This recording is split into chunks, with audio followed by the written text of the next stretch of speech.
Episode 143. The Ultimate Deck Podcast. Need a show about outdoor living? This is where it's at. With your hosts, Shane Chapman and Way Laurent. Thank you for tuning in. Now let the show begin. Yeah. The Ultimate Deck Podcast. Let's go. First question through Instagram. Is this a poop update episode? It can be. How was your morning? It was good. It's real good. You got cleaned out? So today was a special case. I had to go do work very early in the morning. I had to do a wine pick. Is that a what? I had to go pick wine so it could be delivered. I see. And does that screw your morning poop schedule? It did. I got up. Too early and you're like, I'm not ready, dude. I was up at 4:30. Oh, jeez. I went and picked wine. I was drinking coffee the whole time. The second I got home at 7:15. Is that your normal time? I had to poop. Your body's just trained. It knew. Love it. Anyways. So this is strange. We don't usually do 2 in 1 week, but I'm gone next week on holidays. So we figured we better put one in the pipe here. And Bye, Shane. yeah. Don't ask me where I'm going. I'm not 100% sure yet. I thought you were going to... Fair. I believe, well, it's all dependent if I can find accommodations. Oh. I believe I'm going to Clear Lake, Manitoba.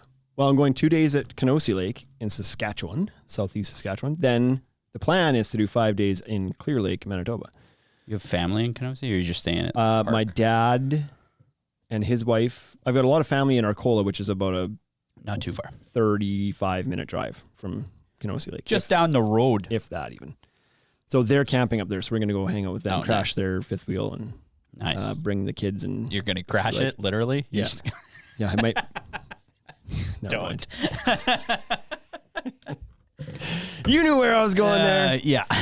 Okay, well, what about you, Bryce? What do you got going on next week? I'm going to be working Oh yeah, here. not taking the day, not taking the week off like me.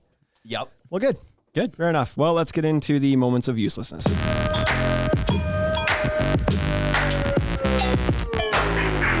Yesterday's was fun. Today's better be funner. It is. Good.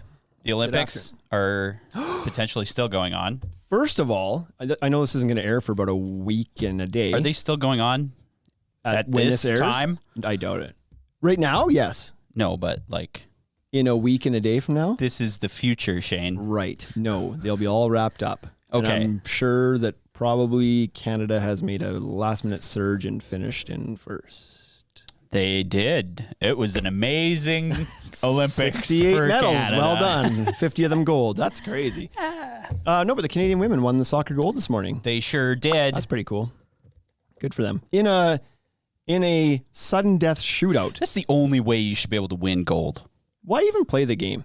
Just shootouts. Just do a 100-round shootout. All sports should be like that. You know, here's the thing about this when I watched this morning, the shootout, because it ended at a 1-1 tie, Canada Right. and Sweden, and then they went into a 5-round shootout. So each team gets 5 shots. Whoever scored more goals, I probably don't need to explain how a shootout works. That's how People shootouts get it. work, yeah. People get it. To me, like, it's soccer. Yep. What do you think the average 5-round shootout would end up at for a score? Pretty high. Like, I would say, like, if not going to a second round, I think it would be like 4 or 5 goals apiece. Yeah, right? I That's mean, what I would think the too. net's The huge. net is huge. And I'm pretty sure the only thing that the goalie does to try and stop the ball is guess. Yes. I think they just jump. They pick a side and They they do. jump. So likewise, I'm like, you're kicking the broadside of a barn and there's one person standing in your way. Oh, yeah. And you're kicking it from what, like 15 yards out? Oh, yeah, yeah. Like the goalie doesn't stand a Doesn't stand a chance. chance in hell. Doesn't stand a chance. 2-2 after 5 shots. 2-2. That's rough. I didn't think that that's how that would go. Like, so here's how it went. Okay. When I tuned in, it was 1-0 Canada. I believe Sweden had taken their second shot. So it was like Canada was up 1 and had the advantage. Like they hadn't taken their second shot yet. Yep. Then I think they missed their second one, but then Sweden ended up like ahead. They ended up like, Rallying. scoring the next 2, and Canada, the goalie actually stopped the ball a couple times. That's unlucky. So after the 4th, it was 2-1 Sweden. Not looking good. I was like, No. what? So we need 2 things to happen here. One, and Sweden was kicking first. One, she has to not score on the biggest net in sports Yeah. I don't think there is a big with net. a goalie that wears no pads. So the size of the goalie is just the size of an average female. They got slightly bigger hands because of those gloves. So this is like a foregone conclusion. At that point, I was like, this is over. It's we just over. lost this. Because all she had to do was get it in. Well, I'll be damned if she didn't miss the net. Broadside of a barn, missed it. Yeah. Just high. Just like right over the crossbar. Because they're trying to be fancy. They were trying to like, you don't want to get stopped by the goalie. We just talked about how easy it is to score. Like getting stopped must be a lot of shame. Right. So she missed, gives us a chance. Our girl goes in there, picks the corner perfectly. Boom. Ties it up, goes to sudden death. Yes. Our goalie stopped Sweden's shot. It happened. Like goalies do stuff sometimes in that sport, I guess. And then on our shot, the goalie got a good chunk of it, but it deflected in. Uh-huh. Gold medal. And we won. Way, Canada. So yeah, I was kind of fascinated by the whole thing. I thought that would be easy to score. But as it turns out, after 6 tries, the score was 3-2. 6 tries each. Right? 5 goals out of 18 tries on a gigantic net with one little person in the middle. And they were talking, the announcers were like talking about how much the goalies have to guess. Like on a penalty shot like that, you have to choose your side. Right. You're guessing which side to dive to. And the only way you stop it is if the person happens to kick it where you dove. Right, exactly. Right? Like it's pure chance. You're waiting for them to kind of make the first move so you can dive to the right side. You're just guessing. So anyways, hockey, what do you mean? What are shootouts in hockey? Like how many goals? Oh, I don't know that. But like a really good goalie would have a 90% save percentage. That's the exact opposite of soccer. It's a small net and way massive, too many pads. Yeah, like only 20% of the net's exposed when you're about to take a shot, if that. Mm-hmm. And in soccer, it's like 93% of the net is exposed. Mm-hmm. Your body's not taking up very much room. Anyways, what do you got for uselessness? What do I got today? Top 5. It's a top 5 day. That's what it feels like today. Okay. I'm down for lists. Most popular sports in the world. Okay. I feel like we just talked about number 1. Maybe. Cricket. No. I'll let you do yours. Well, let's go number 5. Okay. Here's a wild, I don't know. I wasn't expecting this. Volleyball. Oh, really? So popularity by what? The number of people playing it? The number of fans that watch it? That watch. On television. Yeah. Okay. Well, I mean, or go to events. Volleyball in the Olympics, I get, is a fun sport to watch. I can't, like, when else is it even on TV? I don't. Apparently, it's very popular in the U.S. and Western Europe. 900 million fans. 900 million a year watch it? Yes. That's a lot of people. Roughly 11.4% of the total population of the world. I did this for every one of them. I want some more context into what number, like, have ever watched a volleyball game? No, just like those are the fans. Will tune into one at least watch this year. They would consider themselves volleyball fans. Okay, fine, sure. Okay. Number 4 is tennis. Okay, that's pretty. Tennis is a big one. I was like, oh yeah, tennis. That makes sense. Yeah. 1 billion fans. I'm surprised the gap between it and volleyball is as small as it is. Me too. Okay, sounds good. Number 3. This one threw me for a loop. Field hockey. Okay, Bryce. Yep. 2 billion fans. No. Yep. This is not a real list. One of Australia's most popular sports. Did you ever play field hockey like in school? That's the one with the little curved curve. Candy. You play with the candy cane. Yeah. There's another name game for it, but I can't remember what it is. Candy cane. Field hockey. Okay, fine. Cricket, obviously, number 2. Cricket, I'm not surprised by that. 2.5 billion. And then soccer. Yikes. Hey. 4 billion Everybody plus in the world. fans. 60% of the world. Yes. 70% of the world watches soccer. Everybody apparently watches soccer. Crazy. I'm not surprised by the soccer and the cricket. The rest of them, tennis, surprised. Volleyball and field hockey? Yeah, field hockey, absolutely. Volleyball, absolutely. Field hockey, like where are these field hockey nations? Well, it's like is it like India? It's like India. Okay, so that makes Australia, sense. So it's Zealand. all of India, which is 1.3 billion. Yep. And then you throw in a little bit of Australia, China, sure, Europe, in the populated areas. Yeah. But so long, North Americans. Hockey, no. Football, no. Exactly. Baseball, That's what I was gonna say. Basketball, cry me a river. None of the primetime North American sports made the list. How's that for making it feel like you don't matter? Yeah. They are so Even big here, and they don't even make a didn't make splash in the world. No. Baseball is surprising because that's big in like Japan and Mexico and Puerto Rico, like Latin American countries. There's a big following there too. Baseball's got to be number 6. Get out of town. Baseball. Now that I talked that through, we're facts. Saying that's less popular than volleyball or field hockey. Yes. Okay. Think about the amount of people. So I can even, having gone through the attempted reasoning there we just did, I can actually understand field hockey a little bit because it's like, okay, sure, it's massive in incredibly populated countries. I'm surprised rugby didn't get on that I don't list. imagine volleyball is huge in India or China. Well, China maybe. Is it though? Yeah. Did you watch any volleyball? No. But Eric Theroux did. He said 2 words, beach volleyball. Ladies beach volleyball. He said 3 words. No, no, here. he only said 2. That was Haney Construction. Oh, okay. Haney's a dog. He we know this. Loves that ladies beach volleyball and thinking about me poop in the morning. Eric Theroux also said he remembers seeing somewhere that it was statistically impossible to stop a goal in soccer. Yet somehow they did. In spite of that, they stopped 70% of them today. That's amazing. And you know what? Here's the other thing. Women's soccer, both the American women and the Canadian women do not get the credit they deserve. On a worldwide stage, they're some of the best athletes in the world. Yeah. Like they don't get paid as much as the men's both Canadian and American teams. They get paid less than half. And like the men don't even teams? win. Or like, yeah. And the men don't even win. Yeah. See, I don't. Just saying. So, I don't know what the audience like. I can understand that argument a bit more with the Olympic stuff because I feel like when it comes to the Olympics, the gold medals all have equal value. Like they're all. I don't value weight. the men's soccer medal more than the women's soccer medal. Like a medal's a medal. I don't care what's between your legs. Right. But when it comes to the rationale or the argument about like the NBA versus WNBA, I think that falls apart. And I'm not trying to be insensitive to equal pay. What I'm saying is, and blame it on society view of this, they're getting paid appropriately according to the viewership and the money that the sport draws. Oh, okay. You know what I mean? Like, right. Yes, NBA players get paid millions because they bring in billions. That league is like in a league of its own. The WNBA just simply does not.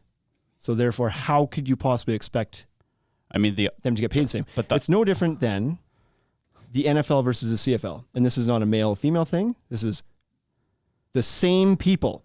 Right. Many guys go back and forth between the NFL and the CFL. They don't get paid even close to what NFL players get paid in the CFL. That's true.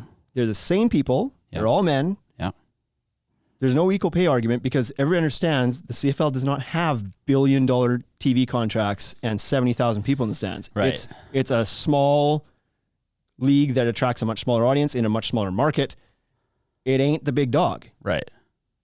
So I view the NBA and WNBA similarly in that fashion. It's like you're getting paid what the league can afford to pay based on the revenue that it brings in. I don't think they're intentionally like being like, nope, you're women, so therefore you make 10%.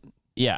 Well, I mean, that's kind of what it is, though, because they're not really trying to put it at the forefront. We talked about marketing the other day. Who isn't? The leagues.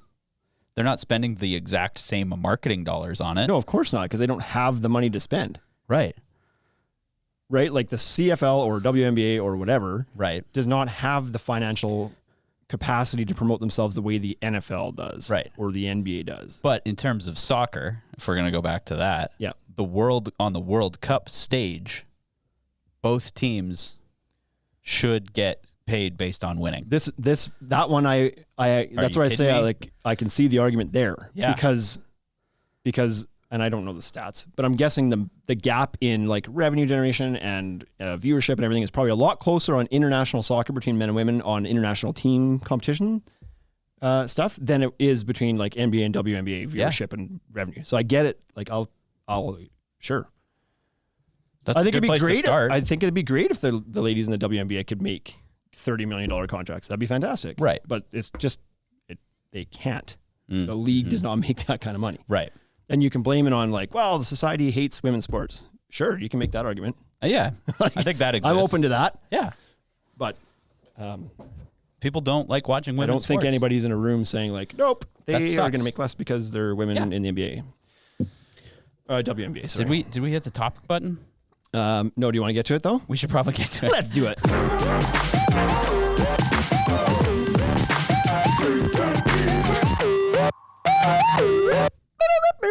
I like those. I think they're really adding to the podcast. Really steps it up a notch. What we're doing today is we're talking about the top 10 selling composite deck colors at the Ultimate Deck Shop. The only place in the world that sells composite decks. I don't know how Dexy Do down in Virginia does. I don't have their sales numbers. So we're just talking about what's popular here in Saskatchewan, which will probably be somewhat relevant across Canada a bit. There'll be some for sure, some regional differences. And once you get down to the States, crapshoot, no. List would be different. I think the Ultimate Deck Shop, we have a pretty good sample size in terms of what we carry. Because that's part of the other thing is really what you carry will determine a lot of these numbers. Yeah, that's true. So for context, the brands we carry that we stock are Trex, Fibron, TimberTech, Wolf, Decorators. Those are the 5 that we have a stocking position on. Stocking positions. We do, no need to go any further than that. Those are the 5 that we have displayed on our wall. What about Wolf? I said Wolf. Oh, did you? That was number 4. Oh, okay. Those are the 5 we have displayed on the wall, actively selling. People can come in and look at them. They've got stickers on them that says it's in stock, blah, blah, blah, blah, blah. So as far as the experience in the store, equal playing field. Equal playing field. Here's how it shook out. Not equal. Top 10. So do you want me to give this number here first? Should we do that first? If you want an honorable mention first. No, not an honorable mention. This is how many. Sorry. How many boards, how many colors each brand placed in the top 10. Do you want to do that? So there was 2 companies that blanked. 2 companies that we carry that did not make it into the top 10 colors. Doesn't mean they didn't sell good. Yeah, there were some colors that still sold fine. They just didn't crush it. They didn't crush. So Wolf, unfortunately, this year did not place. Then this is just this is still today. I ran the report today. Yeah. So this could change a little bit by the end of the year, but we're 75% through. This is probably getting pretty close to locked in, other than some shuffling. Wolf did not place any in the top 10. I believe that they had one that was really close, like probably number 11, but they didn't make it. They didn't quite make it. And TimberTech does not have any in the top 10. So this is a race of 3 horses. Oh yeah. Which I love 3-horse races. 1 out of 3 chances. I could have maybe guessed that. I would have guessed maybe that Wolf might have had 1 color squeak in, but I don't think I would have guessed these splits. There was a couple surprises, that's for sure. So we're going to go through this in reverse order. Can we get the camera closer, says Wade. Why? What's he mean? This way? Why closer? Why closer? What's the deal? What does he want to see? I shaved today. That's what he wants to see. Here you go, buddy. Not tight though. Not tight. Left a little bit of scruff there. That's how Instead of being vague, he could just ask for what he wants. Right? Enough cryptic messaging, Wade. Get enough of that from my wife. Get to it. Don't you think you might want to be home early today? I guess I do want to be home early today. Going to Moe's. Number 10. Trex Rocky Harbor. I hope I grabbed the right one. This is our number 10. He says it's just closer than usual. That's because we're running it off of the phone, not the actual camera that's recording for the YouTube stuff. This is just off my phone. I told Bryce to stop trying so hard in the production. Nobody cares. Nobody cares. So we stopped doing it. And now I'm in the front. Right. And so here we are, number 10, Rocky Harbor. Now this is a great board. This comes out of the Trex Enhance Naturals line. This is a product that Trex released 2 years ago, a line that they released 2 years ago, and brought out some banger colors. And so the nice thing about this product here is the price point for one. It used to be that if you wanted the pretty variegated colors from Trex, you had to go up to the Transcend line, which in Canada is like a 6 and change board per linear foot. 6 and change. This guy here is like at 4 or just under 4. Wow. And so it's quite a bit less money than their high-end stuff, but it still gives you that same look. And it brought a color out that they didn't really have in their portfolio, which is that very popular taupey gray board that's crushing. And we've got a few colors on our list today that have that same kind of palette from different people. It's almost purple. It's got a bit of a pinkish hue, and I know when they first came out with it, I looked at it and I said that. I was like, I think it's just a hair too pink to do really well. But what do I know? It's on the top 10. But it's not top 2 like it would be if it was less pink. It is 10. But no, it's a great color. It and Foggy Wharf came out at the same time, and I thought the Foggy Wharf was a little bit too blue, and this one was a little bit too pink. But in spite of what I think, they've been selling incredibly well. What would you know? What would I know? Nothing. I've been told that a lot lately. So Rocky Harbor, I don't know if I'm supposed to say the board count or how I'm supposed to like relate this to it, but let's say let's call that a 1. That's the baseline. So if it's sold a 1 worth. And if I say something sold the 1 no. worth. Hold on, this is going to make sense in a minute. If I say this is a 1 in sales, then if I say something's a 2, it means it sold twice what the Rocky Harbor did. Okay. Okay? Oh, is that so? This is your 1. This is 1. This is the baseline. This is what we sold in Rocky Harbor. So Trex 1. So everything else did worse. No, everything. What? I meant like everything that didn't make the list didn't Is sell less than a 1. Is less. We're talking like 0.9s, 0.4s. Exactly. 0.4s. You know. Yeah. Get those decimal feet out, right? Yeah. Exactly. In number 9 spot is from Fibron. It's the Bungalow color. This comes out of the Good Life collection. Bungalow is a variegated brown board. It's a good looking board too. I like the Good Life line quite a bit. Price point's around that same price point as the Trex we just talked about. It's in that sub $4, kind of $3.50 price point, this guy. It's a great looking board, has nice embossing to it, has sold well. It's one of the few brown colors on our list. This is the darkest brown that made our list. It's right very there. I'll dark. say that. It is a dark brown. So it's also a 1. We've only sold 7 boards more of it than the Rocky Harbor. So they're both 0.00007. Right. It would be a lot of zeros. Yeah. So Fibron Bungalow, if you haven't seen, it's a scallop board. Both these ones we just talked about are scalloped if you're not familiar with them. They take a different approach to the profile.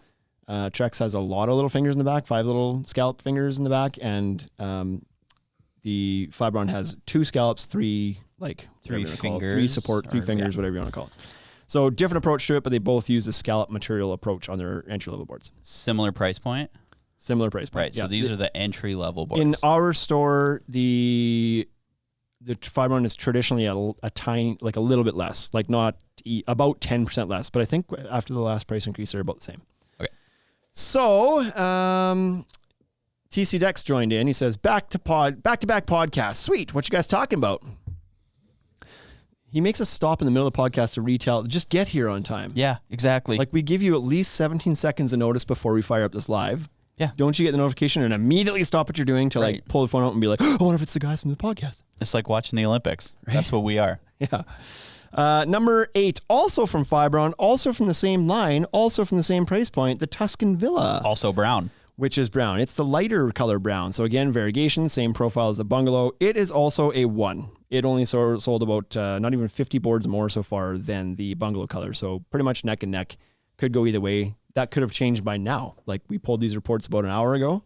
We might have sold some more of the Bungalow and it might be actually number 8 spot right now. Yeah, these back 5, they could be flip-flopped. They could flip-flop quite well. These 3 for sure. 8, 9, 10, Tuscan Villa, Bungalow, Rocky Harbor, all within like, you could almost count the difference on Wade's hands. That's how close they are.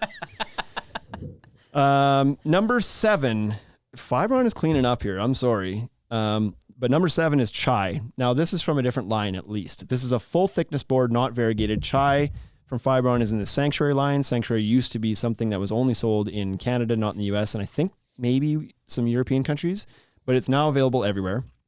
Chai was a new color last year. It's back to that taupey, what did I call that before? Taupey gray, like that warm gray. I like to call them warm grays or dirty grays. So there's gray to it. Warm toned but gray. There's for sure like a tan undertone. Not even an undertone, a very obvious tanniness to it. So it's beautiful. It's very similar in color to the Rocky Harbor, but less pink. So this one I thought would crush. It does crush. I would give this better. a 1.1. 1.1 in relevance to Rocky Harbor. So it does sell, a good 10% more, we'll say, than Rocky Harbor did. Full thickness board. Price point is it's around that $5 a linear foot Canadian mark. So a little bit more than the entry level price points or mid price points, but not quite at the high tier. This is not their high end board. This is a mid price point. Mid price point. Yeah. In the States, I don't know. I'm guessing, but probably in that $3.50 to $4 range. Yeah. Great board. Looks beautiful. The coloring is much nicer on it than it is in the Good Life line. It's a little bit more realistic looking. It's not as blotchy. The embossing on it, I think, is a little bit more realistic. It looks less plasticky, but gorgeous coloring. Love it. Number 6 is also from Fiberon. Come on. Can Back you guys to just the Good Life play line. fair? Back to the Good Life line. Beach House. Now, this one's no shock to me. This is a neutral gray with some darker gray streaking in it. Back to the scallop board profile of the Good Life line. This one crushed last year too. I think this is one of our top 3 boards, so it's actually slid last year. But gray's crushing our market. This one's a bit cool. Like those warm grays are really picking up some steam, but this one's still more of a cooler gray. And in spite of that, it still does very well in this market. Anywhere that grays do well, I'm sure this would be a popular one for your customers if you like. The embossing's way deeper on this one than the last Than the line. Sanctuary, yes. Yeah. It is a deeper embossing. And sometimes people do ask that question. I feel like this will get filled up with dirt. Does it? And I've got this line on my deck, not that color, but that line. And not really. Like if you get the pressure washer out, yeah, there's some dirt that does settle into the grooves a little bit, I guess, but it doesn't ever look like it's full of dirt. Like it's not. Yeah, are you putting dirt on your deck? Yeah. It's not like a scratch and drywall where you mud over it and it fills it up. It doesn't fill the groove up. It just kind of hides in there non-suspectly. That is a word. And for reference, this one would be about a 1.25, I'm going to say. So now we're starting to see some separation here. Separation. We're jumping up on that one. Beach Keep House. separated. Number 5 from Decorators. This is the biggest shock that I had on this whole thing. Costa. Do you say Costa or Costa? I think it's Costa. I think it's Costa. Why Costa? I say Costa a lot, but because it's not spelled with an A and there's no coast. So you're thinking of the word coast. Yeah. Okay. But this is more like accosted. Costa. Costa. Is Costa, it named after a tree? Costa Marigus. Local news reporter. Whoa, I didn't even know that. Hey, that's a good point. He spelled it like this, and his name is Costa. There you go. It's been decided. Do you spell cost C-O-S-T? Yes. Yeah. So Decorators Voyage Costa. Now this is the first on our list that would be considered a high-end premium board. This is their flagship line. This stuff has ridiculous traction on it. It's so grippy. You can feel it just with your finger. You're like, oh, that feels like it would have some texture. And then you get your foot on it and it's like, yep, got some texture. Yeah, for sure. Beautiful looking stuff. Love the variegation in it. Very like hairline, realistic looking graining. This is like I don't know what to call this. It's like a muted yellowy tanny color.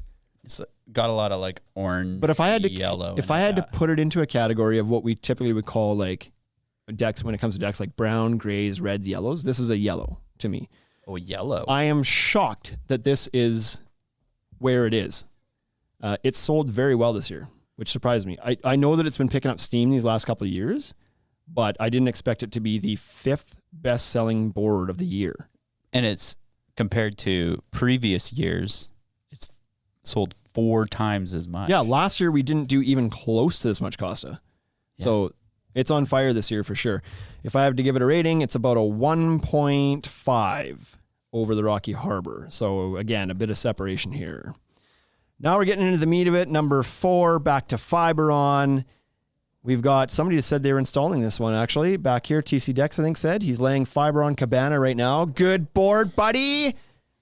Number 4, Fiberon Good Life Cabana. This color is brand new this year. This just came out. And as we said, back to that tanny gray, warm gray. This coloring in this is very similar to the Chai board. It's just kind of the lower cost version of the Chai board in the Good Life line.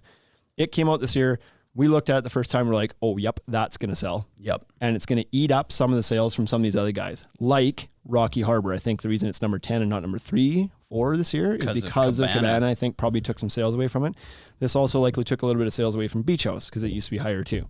So even though it's not, it's a different gray, I still think that having this at that price point is a better color for a lot of people that maybe would have settled for Beach House before because the price was right.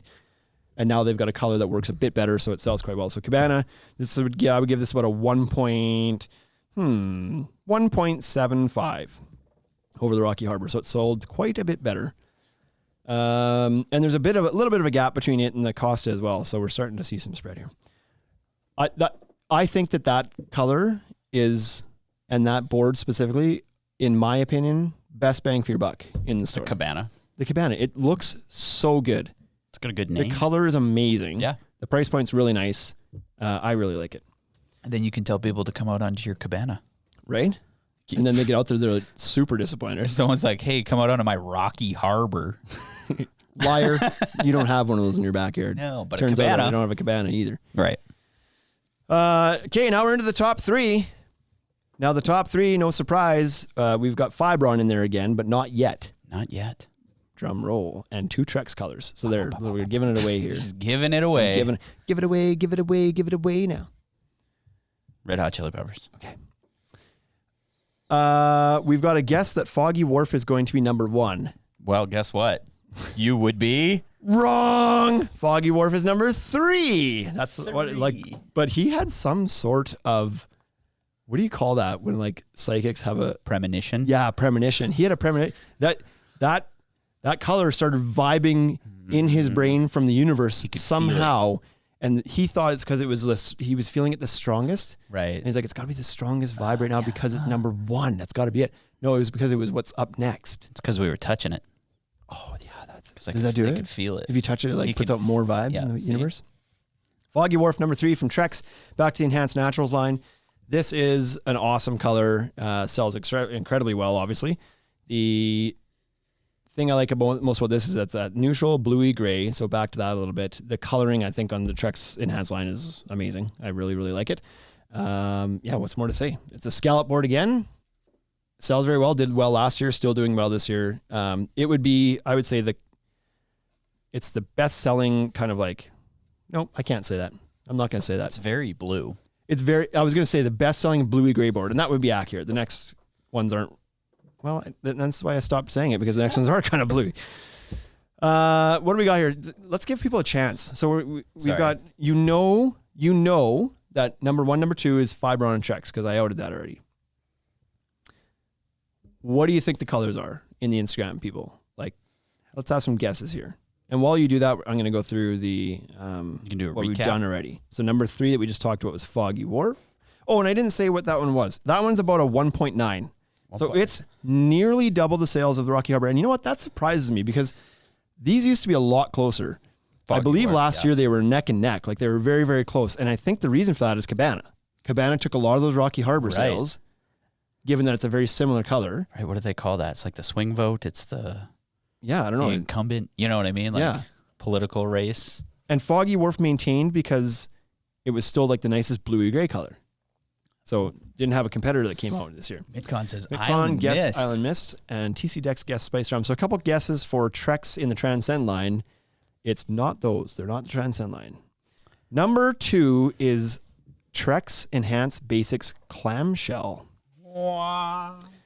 Now, this is the lowest cost board from Trex. We're talking about sheer sales of number of boards. And so it's not super surprising that the lower cost boards sell really well.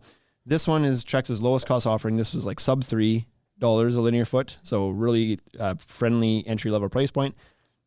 Plain color, not variegated whatsoever. Mm-hmm. I would say this is like a mid to dark gray.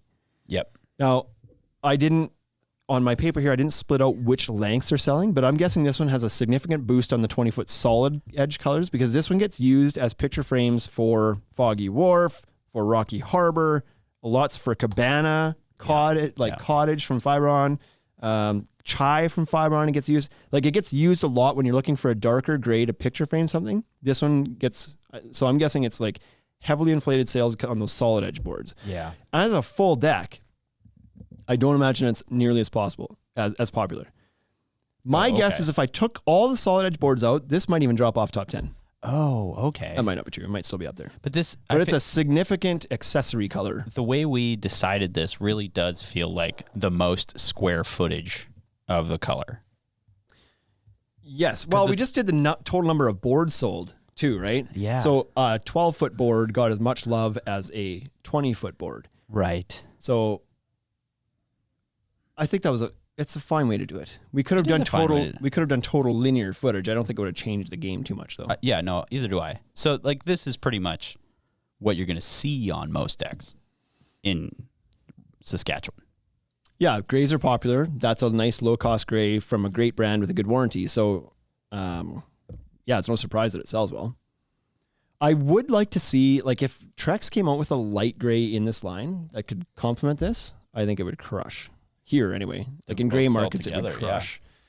But people right now generally, I think, just spend a few extra bucks to go to the Foggy War for the one that has the coloring to it instead. So maybe they'd be shooting themselves in the foot by doing that. Majestic Outdoors says, AZEK Coastline, no love. No love for AZEK Coastline. I really love that color. I think AZEK Coastline is probably one of the nicest looking boards in the entire market. We don't stock that one anymore. We used to stock that color. We don't anymore. It didn't sell. Didn't sell for it. Well, it sold when we had it a bit, but it didn't sell any this year. I don't know, maybe a handful. Because we didn't have it? That could be part of it, but it's still there, and it's still one of the nicest looking boards. That AZEK vintage line has really gotten expensive too, so I think that's kind of pushed some people away. Price is pushing people. But there's no doubt that it's one of the nicest looking boards out there. Number 1 from Fiberon and Clamshell, would be a 2. It would be almost exactly double the sales of the Rocky Harbor. So it's a significant mover. Number 1, drum roll please. Do we have a button that we could work for this? How about this one? Voyeurism. Yep, that's the one. That's the one I was thinking of right there. I think that's the... That was the one? I was thinking this one. Okay, you're going to get some quotes. Yeah. Nobody's going to touch my price. That's good too. Fiberon, Good Life, Cottage. Now this is the one, this is basically Fiberon's version of the Trex Enhanced Basics line. It's the entry-level price point, so lowest cost out of the Fiberon lineup. It was a little bit more than the Trex one, but it's that light gray that I said, like, I think if Trex had one, it would crush. That's what you were going to say. Yeah. This is why, because the light gray we do have at that price point does crush. And I'm not talking a little bit of crush, It's not a little crush. I'm not talking a little bit of crush. It's not a high school crush. Don't look at my sheet. If we take, this is ridiculous. How do I do this? If we take the Rocky Harbor number as 1, that's the baseline, and Clamshell was a 2. Yep. So pretty good. From number 10 to number 2, the sales doubled. Double the amount of boards. From number 10 to number 1, 5.5. 5.5 times?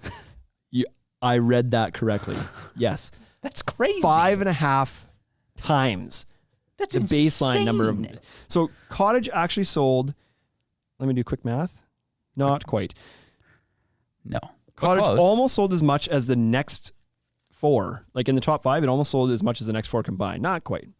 It sold as much as the next 3. That's crazy. So this was aided a bit by a big commercial project that's on the go that did buy up quite a bit of Cottage. It aided that number, but even without that, it would be number 1 buyout quite a bit. And so there's like good reason for it. It's a great price point. It looks really good. It's from a really good brand, has a great warranty. There's lots to love about it. There's no real knock on it. It comes, like, even Fiberon's entry-level line has the Cortex plugs or Pro plugs available for it, which Trex's doesn't. So I don't know if that swings people or not, but it's just one thing that you don't have to give up shopping with their low-end board. Right. Whereas with Trex, it's like, if you go to low-end board, you have to use color match screws. You don't get the plug option. The plugs. So you might feel like you're having to give up something. You don't have to give that up in the Fiberon Good Life line. That's fair. The Fiberon Good Life line crushed in here. What do we have here? What do they have for colors in that? 1, 2, 3, 4, 5, 6. There's 6 colors in that, and 1, 2, 3, 4 of them are in our top 10. 4 out of 6. 4 out of 6 are in our top 10. No, wait.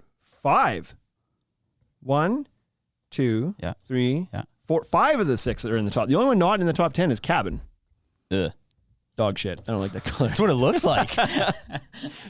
Can't give Fiberon all the love. Sorry, Gotta guys. knock him. No, Fiberon's Cabin's fine. It's just like an orangey brown color. I'm not surprised it doesn't sell super well here. Probably in markets that are a little bit more warmer, like the red markets, northeastern U.S. might do well there. Maybe. Does that have something to do with the temperature? Like hotter climates, like hotter boards. They like those reddy boards. It's like a hotter color. Sorry, warmer boards. It's like warm toned colors. I wouldn't see why there'd be a correlation, but it kind of, there is some sort of relation there. It's weird. But you know what? The northeastern U.S., which I think is quite a reddish market, that's a cold market too. Oh, okay. Right? Like if we're talking like New York, like New England area and whatnot, like that's a red They have market? a full-blown winter. Yeah, I think it's quite red up there. So there's that. That's the rundown. Cottage, number 1 by a mile, 5.5 times more than the number 10 board did. How much impact do you think availability had on these? That's a good question. Because like transportation and I'm going to say not enough to make a here. difference because they were all affected by it a little bit, right? Like at some point during the year, and even still, we've had some troubles getting fiber on. We've had some troubles getting trucks. We've had some troubles getting decorators. But we got 5 times the amount of cottage. Well, I certainly didn't book for it to crush like it did. Like when that big commercial job came through, we had to top up our orders for that for sure. So that boosted it for sure. I mean, the year was just like, it started off insanely busy and so early compared to normal years that it caught us off guard without a bunch of inventory. So we were behind it like right from the get go. So I don't know that many people switched their board color because they couldn't get it. Like, I'm sure it happened a couple times, but I don't think in any significant amount to change how this list played out. But I'm not in the sales floor all the time, but like, there might have been somebody that would switch, I don't know. If they couldn't get Beach House, they'd go Foggy Wharf maybe. Like that might have happened, but something tells me that didn't happen a whole lot. Probably not. So surprises, Bryce. Do you have any surprises? I don't really know these colors that much. My biggest surprise is Costa. I would only really have a couple surprises on here. Costa is one. Costa for 2 reasons. One, that it's in the top 5. You're surprised that it even made it on the list? I'm surprised it's even on the list. And 2, that it's the #1 selling decorator's color. By a mile. I didn't look up what Tundra and Sierra have done this year, but usually Tundra would be, this is a gray market. It's surprising that a brown. I'm a yellow board even. Yeah. I'm very surprised by that. I expected to see Deckers Tundra up on this list, but it didn't make it. And Costa crush it. Like that's not how things have played out the last couple of years. The other surprises for me would be that Rocky Harbor fell so hard. Yes and no, because I predicted this at the start of the year, and that's why I ordered a bit less Rocky Harbor because I knew that Cabana would probably cannibalize some of the sales. So that's exactly what happened. I think so. I knew that would probably kind of happen. The other guess I made was that Cabana would probably cannibalize a little bit of Beach House and be a little bit stronger than Beach House. And like, I guess that one pretty well too. It's, 30% more sales on Cabana than on Beach House, or 25% more sales. So I made some assumptions that did play out well. Whew, thank goodness. Woo! And my other surprise would be the Tuscan Villa and Bungalow, because browns aren't super strong here to begin with. I know when you get into a top 10, there's going to be some browns in there. I'm always surprised when the lighter browns sell better than the darker browns. And it's got to be a personal bias of mine, because I would expect Kaya from Decorators to outsell Costa, no problem. Well, so I was thinking we're just talking about board count. So if we redid this list, I think it'd be interesting to also see it in dollar value. Well, dollar value is a trickier one to do, because, for example, #1 Cottage sells for $3 and Costa sells for $6.50. That's why I think it would be interesting to see just pure sales dollars. To see how much the expensive boards. I see. See if the volume managed to catch up. Yeah, I mean, it would in a way, because Costa costs nearly twice as much as the 4 boards that are ahead of it. Mm-hmm. So you could almost, if you want to do cost, you could probably almost double that number and say that it's, call it a 2,200 or 2,300 unit thing, which would put it into second place. Right. But then in dollar value. But then what about some of the other more But dollar value that doesn't show anything. That doesn't show popularity of the color. No, it doesn't show popularity of the color. And Brace, this is a popularity contest. Well, if I'm willing to spend more, maybe it does. That said, when I go and look and see what brands sold the best, I do always look at the dollar value. It's like, oh, we sold this much. Yeah. And it's like, oh, and then Decorators, as a result of that, is always like, it's a really good seller, but it's because we don't sell their Trailhead line, their entry level stuff. We only sell the high end stuff. So yes, when you sell a Decorators board, it's only look more significant in the reporting because it's a more expensive board. But it was the only one that actually cracked the top 10 that was a premium board. All these other ones are entry to mid level. Those are the volume movers. Right. And that's and I think that would be interesting to see what colors made it on the premium side too. Yes. Now, cost is aided because there was a couple big jobs from one contractor too on this, where it was like this one job used 200 boards. Yeah, that's right? A lot. So you take that one job away. Well, it's still on the list though. You take that one job away and it slides from 5 to 7. No, it just swaps. It just slides 5 to 6. So yeah, I mean, it's okay. I can't write this off as a one-hit wonder. It's like, it's done a big job plus a bunch of other jobs. Costa was popular. I'm so surprised. So, anyways, that's that. Cabana. I maybe thought that would have been a hair higher. Are some of these boards also aided by the fact that they're accent boards and standard deck color boards? That's where I think clamshell would be the only one that I would say has clamshell that really gets accent. Because like none of these other ones would you use them as a picture frame board with some other color, right? They're all pretty light colors, and generally the picture frames are a darker board more often than not. Like 90% people put the lighter color in the middle and the dark color as a picture frame. And most of the boards that are on here are that way. Bungalow would be the one that I've seen used as a picture frame board with Tuscan Villa. Oh, it's that dark brown, light brown. A lot. Yeah. And so I don't know how much, but those were very close in sales too. Like they're 1 day's worth of sales away from swapping. Like they're all basically it's tied. already happened. Yeah, it may have already happened. But clamshell absolutely gets sold as a picture frame board a lot. Yeah. So I'm guessing without that, it maybe slides down to, who knows, 5, somewhere in there, but not to take anything away with it. So the count at the start that we talked about, of the 5 brands we carry in the top 10, Wolf and TimberTech were blanked. They aren't in the top 10. Fiberon had 6 of the top 10 colors. 60% of the top 10. Trex had 3 and Decorators had 1. That's crazy. Pretty interesting stuff. Yeah. I like digging into stuff, nerd note on it a little bit. It's cool numbers, man. Yeah. Anything else you want to add to this today there, Bryce? Oh, don't think so. Okay, fine. Let's get out of here, and I'm going to enjoy my holiday next week. I hope you this all... week. Right. Last week, actually. It's already happened. When this airs. Take it easy. See you next week. Hey, thank you for listening to the Ultimate Deck Podcast. Now you know what we're about. Check the site, come and shop. UltimateDeckShop.com. Hit us right away for sponsorships, or tell us if you want to collaborate. Let's go. Check us out on any social networks. Thank you for listening.